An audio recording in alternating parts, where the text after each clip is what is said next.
don't ruin your experience, because it will change your life. One speaker, one person you meet will change your life, and that alcohol will steal it from you if you're not careful. Me going and being the keynote speaker at Vertical Track changed my life. Welcome to the Roofing CEO Playbook podcast. Build it to sell it. We're here to cut through the noise, all the rhetoric, to show you how to build your roofing business, make it profitable, where you make a boat ton of money, and the cherry on top, when you're ready to sell, you can sell to a private equity firm and change your family's life.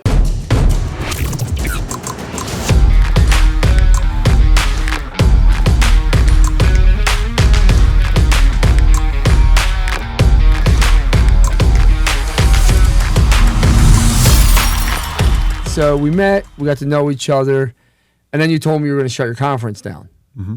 And I was like, why? And you're like, I want to focus on Directorii. I was like, but you have 1,000 people ballpark every year. Yep. You help a ton of roofers. And I said, let's not shut it down. Let's do it together.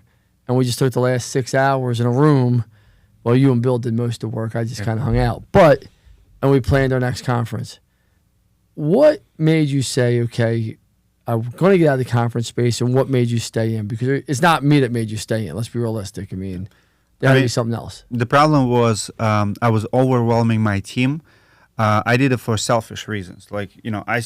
My mission was, to help guys, to pay back, like all the good reasons. The same why you bought it, the same we partner up. So we have a heart for the industry. We want to help people, but it's not fair for the team, at least for my team, to overwhelm, bring it to them for 3 weeks out of the year, say, hey, drop everything you're doing. I need your help with this crazy event. I need long hours, like whatever breaks, because you can't put event for 1,000 people by yourself. No. So I was spreading myself too thin.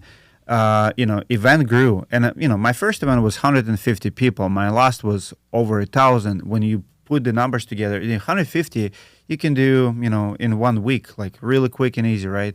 When you deal with the 1,000, you have a lot of contracts, a lot of things. So I did not want to overwhelm my team anymore. I could not justify pulling my resources from everything else I'm doing. So you're building, let's say $1 billion company, and you do an event that, if ever makes couple $100,000, maybe $1 million. It just financially, it doesn't make sense. You do it for different reasons. You don't make money in the conference space. Some do, but not most of them. Exactly.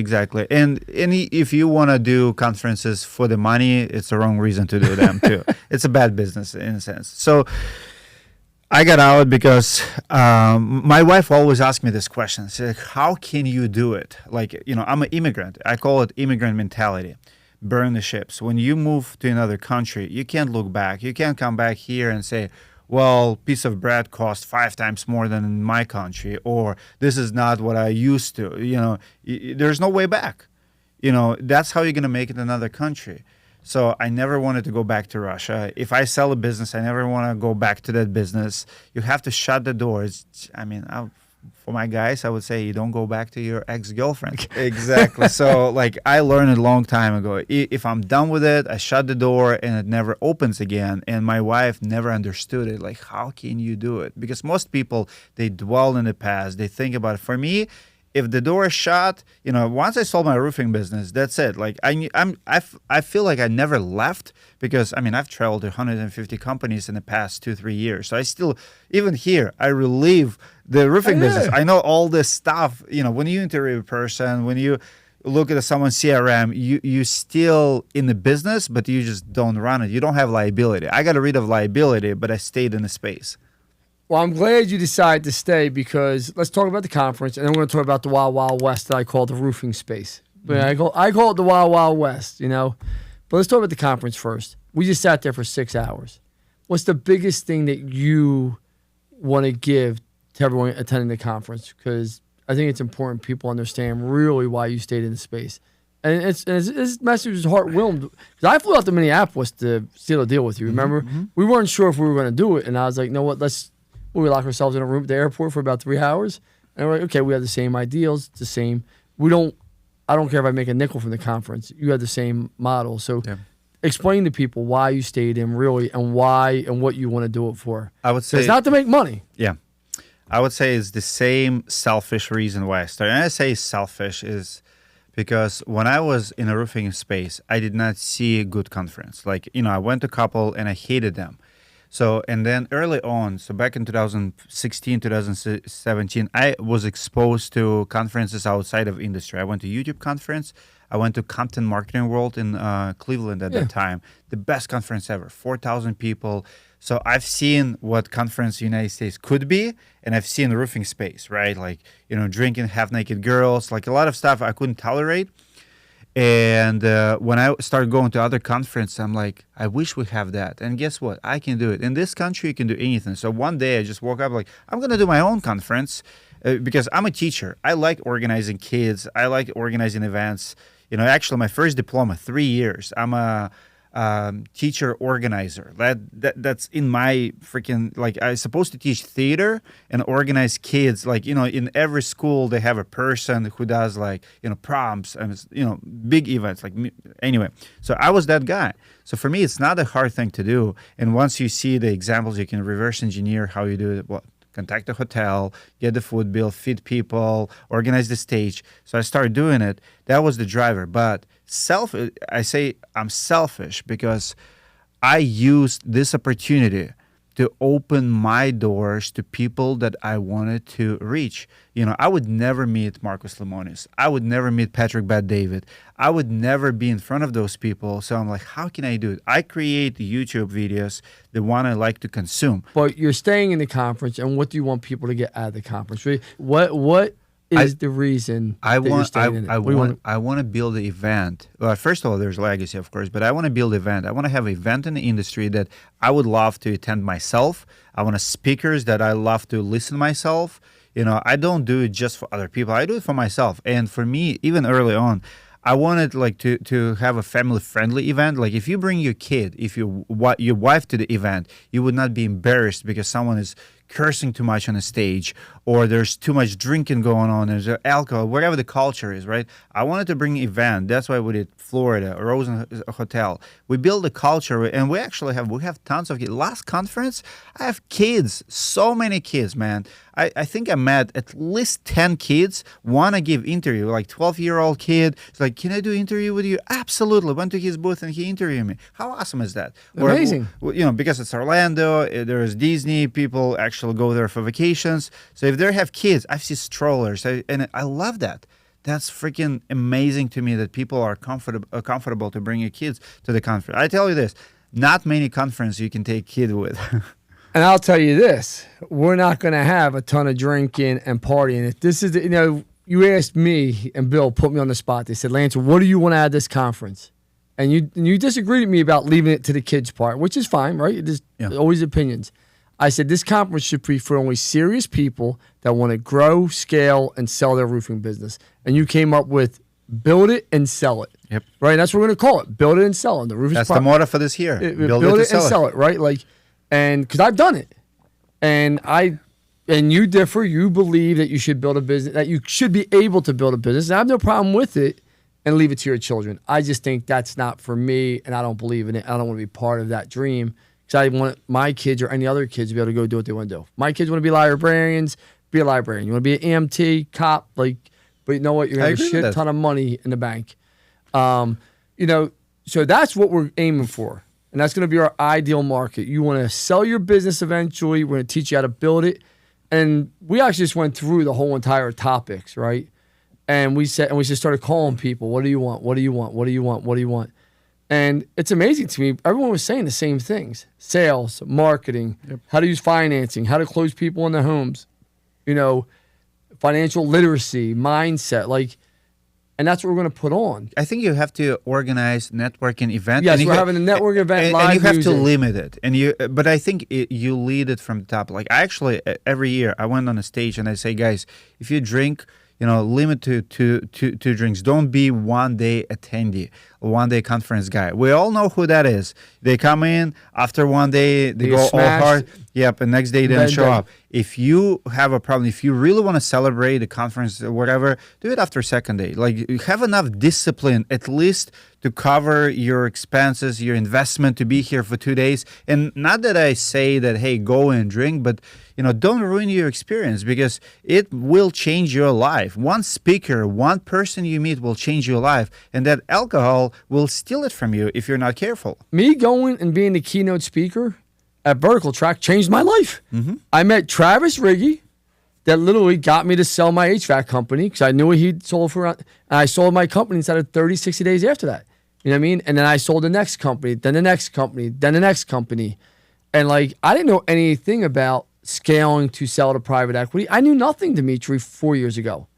Think about that. It's people. It's and now I'm teaching people how to do it, because so many people, that was the biggest gift the Vertical Track gave me, Tommy Mello, and Travis Riggy, how to scale and sell a business.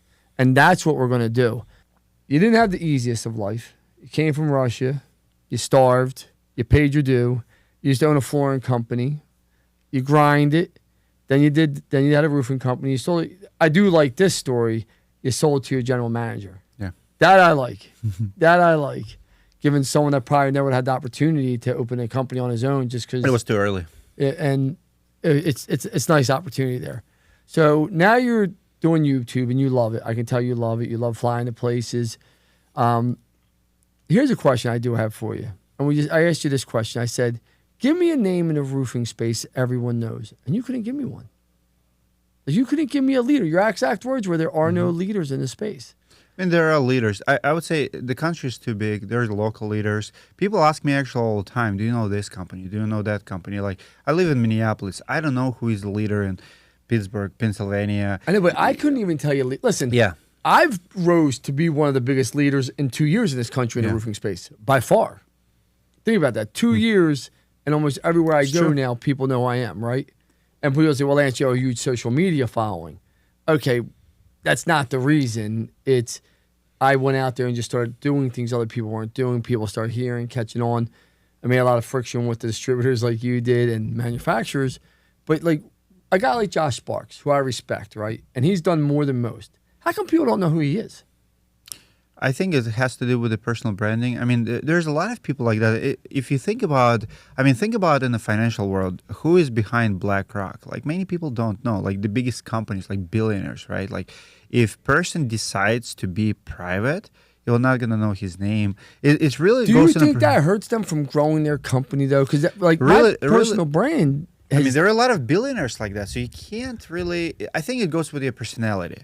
I think some people are outspoken and some people are really private. And I would say that.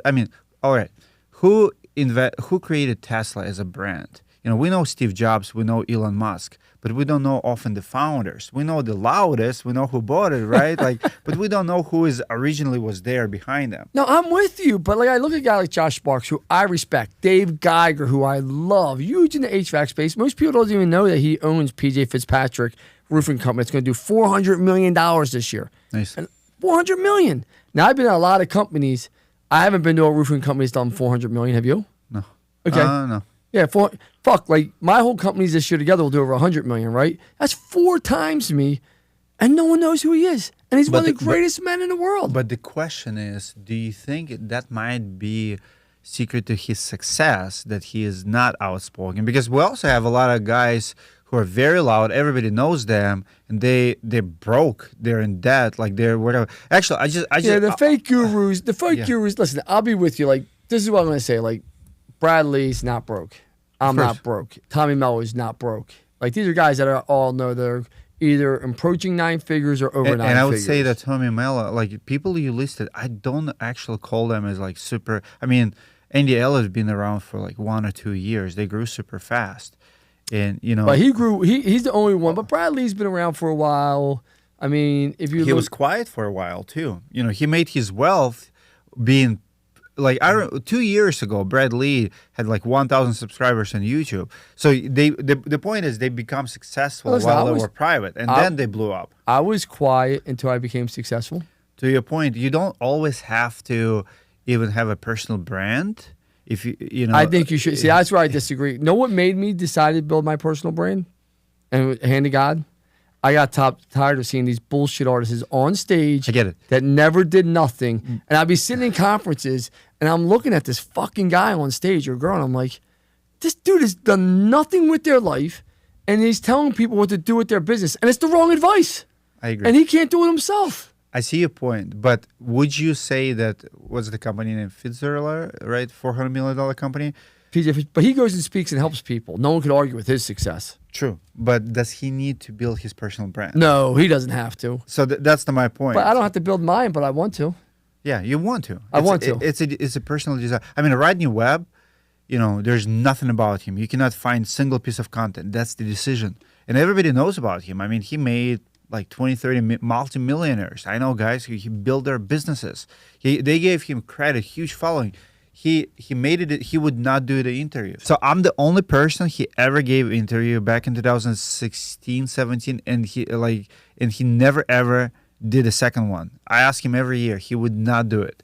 It was exception because he liked me. I get the private thing, but we need some good leaders in the roofing But here's the community. thing. Being private is also branding. Being someone's best secret is also branding.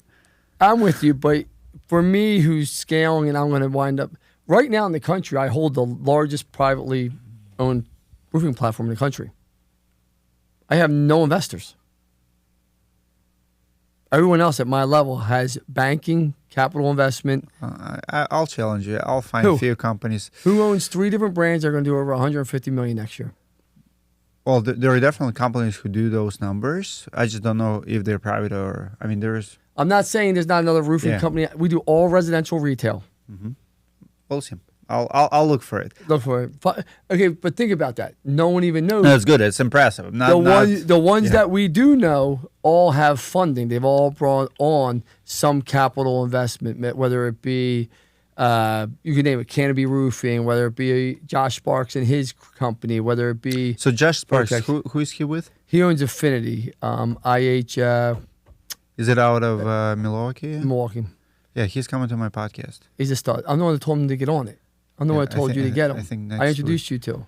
Yeah, I had a Zoom call with him. Yeah, I introduced you guys via text like 2 months ago, 3 months ago. I see. And he was concerned about going on it. And I was like, this is when I could vouch for you after I met you. Before I would never tell you when to go on. But you would get hit with a fucking scam alert and you're a good person. Josh Sparks, though, I introduced you to. But he's a solid guy. And he knows business. And he knows this business well. But if you ask people like Josh Sparks, like I had to go find out who he was. Yeah. Like I was like, who else is doing this around the country? And I got the name of the people and I started cold calling them. So we do got to build a better community. I hope we get that at the conference. Oh, yeah. We're going to keep growing it. Let's talk to you about Directorii. I'm fascinated by Directorii. Okay. You came up with an Angie's List, YellowPages.com model, but you did, and Google, but you almost just are throwing a guarantee behind it, which I think is genius, but I also think is crazy. Mm-hmm. Tell me, I know your revenue's growing. I know it's growing fast. I know you're scaling. I know you're putting a lot of effort into it. But do you have any concern just to get hit with a bunch of... No. That'd be my fear. It's a numbers game. If you truly know how to recommend contractors, if you truly know how to find them, because it's all about screening. So most platforms, they take anybody with a pulse, right? Like as long as you can pay the fee, you have a pulse, I'll take your money, I'll sell you lead, whatever. I don't care about it. I'm not a money-driven person. We're going to run your background check. We're going to run your credit check. If you're not paying your bills, if you file bankruptcy before, because I have to trust you. And if I don't trust you, I'm not going to list you. It's not worth, risk for me. So I have to trust you. And if I trust you, that's it. And actually, my reputation helps me a lot because people don't want to mess with me as far as Directorii goes. Contractors know, I remember as a Angie's List contractor, if I have a dispute or any kind of hard conversation with a client and they found me on Angie's List, that was my top priority. Not Google, not if I got a lead from Angie's List, I did not want to complain to Angie's List. It's like if you're Uber and Lyft driver, right? If you have a problem with you don't want to get 1-star rating. You don't want to be kicked out. Your revenue depends on it. Back in 2014, 90% of my business was coming from Angie's List.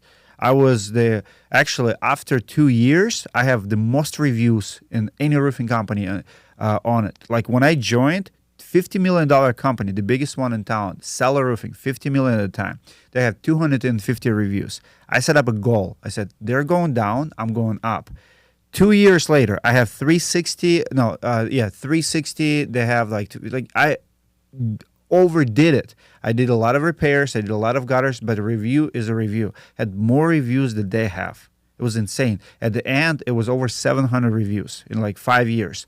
So if I got a lead from them, I had to please them. Customers always right in my book. I mean, of course, we have some nasty ones, whatever, but I'm going to work. Customer has to win at the end. Yeah, I have to work it out. And for me, I'm ageless today. And my contractors, if they get a lead from me, they're like, I'm not going to let Dmitry down. That's it. Because they can promote me. They can promote guarantee. I'm backing them up, and it's a real guarantee. And I'll tell you, You've had to pay out, though. You've had to pay out. I had 9 claims in 4 years, paid every single one of them, and 7 of them, I got my money back.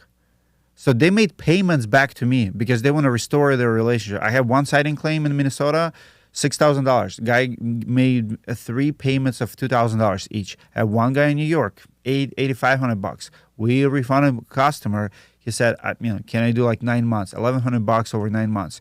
Made the payments. Made it back. He was going through divorce, new girlfriend. His head was another. Do you let them back on the platform after they pay back? It's a different conversation. They have to start over. So I'm going to remove you. I mean, I'll give you a chance. Yeah, you can get second chances. Exactly. Yeah. So I have no problem with that. Yeah, and I have one that did not pay me back $12,000. He's out. Yeah, he's out. He's out. And he'll never come back. Everybody has an opinion. You can learn from it. Everybody has advice. We have a lot of therapists who gives like psychology advice and tips and stuff. And there's a lot of problems right now, like everywhere, right? So people teach, there's a relationship coaches who did not go to like psychology class. You have to be careful who you take advice from. This is the whole thing. I'm going to give you an example. I just partnered with a company, and this has been like a year in the making. Me and this guy going back and forth, right? And he's a friend of mine. And literally on 2 weeks before it even went down on a Friday afternoon, he's like, listen, I got more questions. I got this. I just said, listen, I love you, but we're done fucking talking. Either we're jumping in bed and we're getting after it, or we're not. Like, there is no more talking. Like, it's over. Like, you can only talk so much. There's a fist fight going on out there and your boys are in it. Are you going out the door or are you staying in the door? But I'm out the door.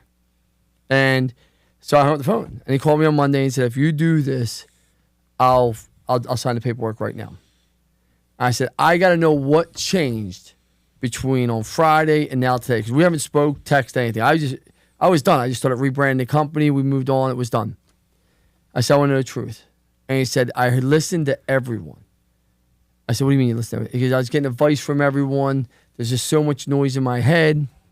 And this is what I said to him. Are those guys self-made multimillionaires? Self-made. That you're taking advice from? No. Have they ever built and sold companies like I have? No.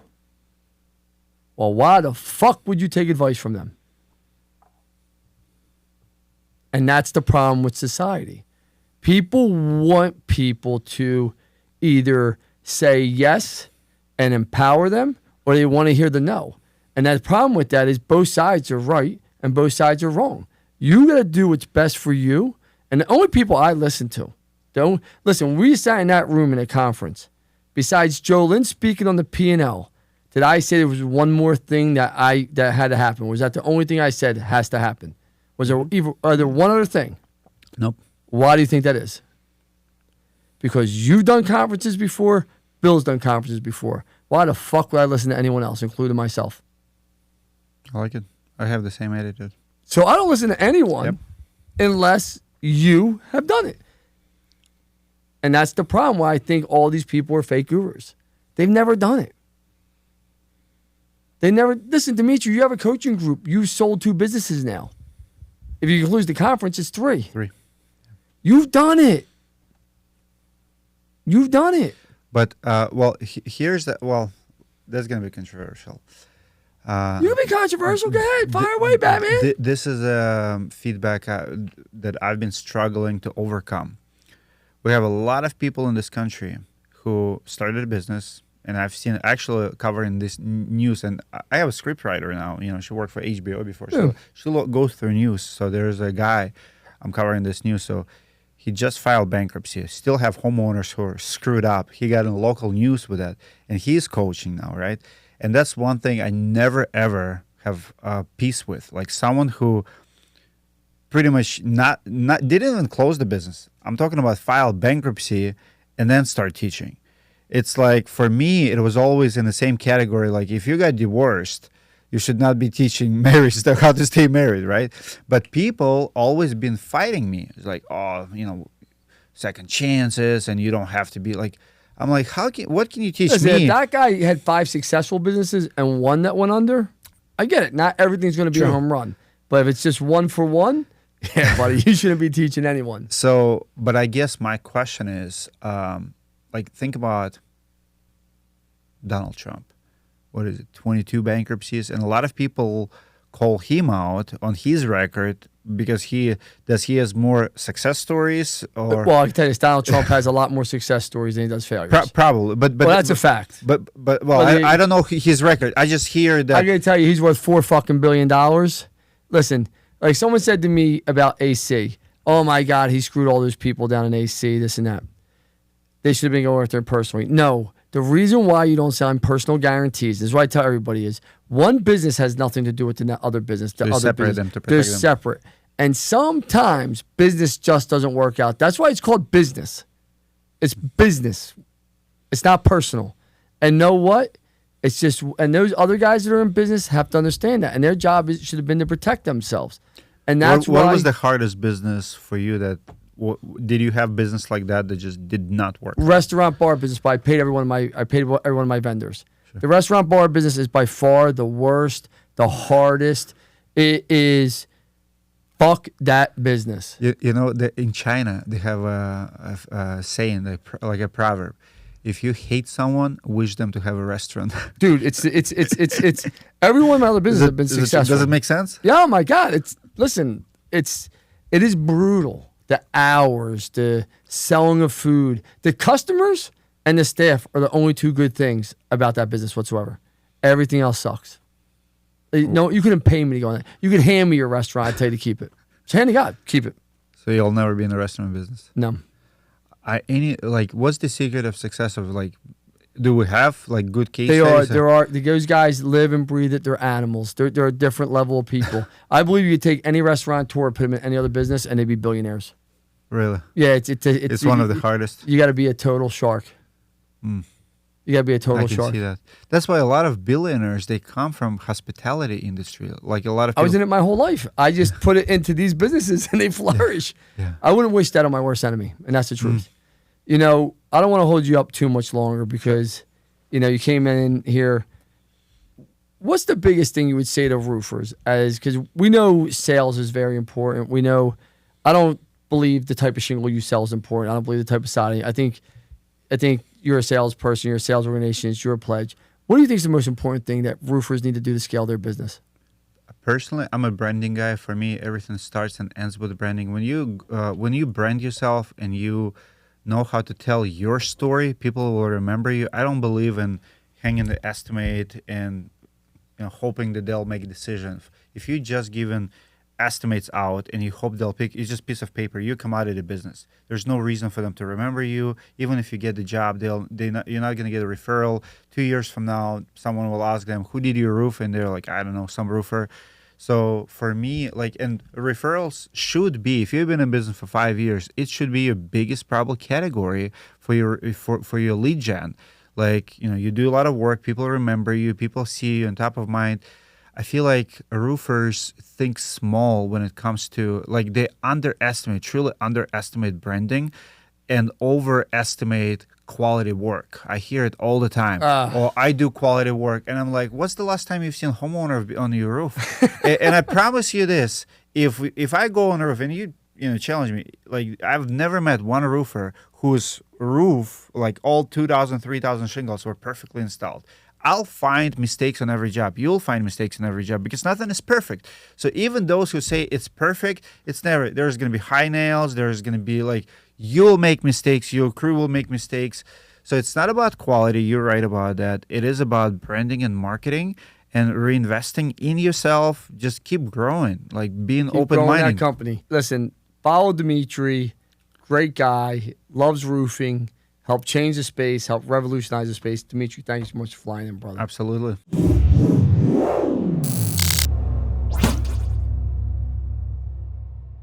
Hey everyone, thank you for joining us today.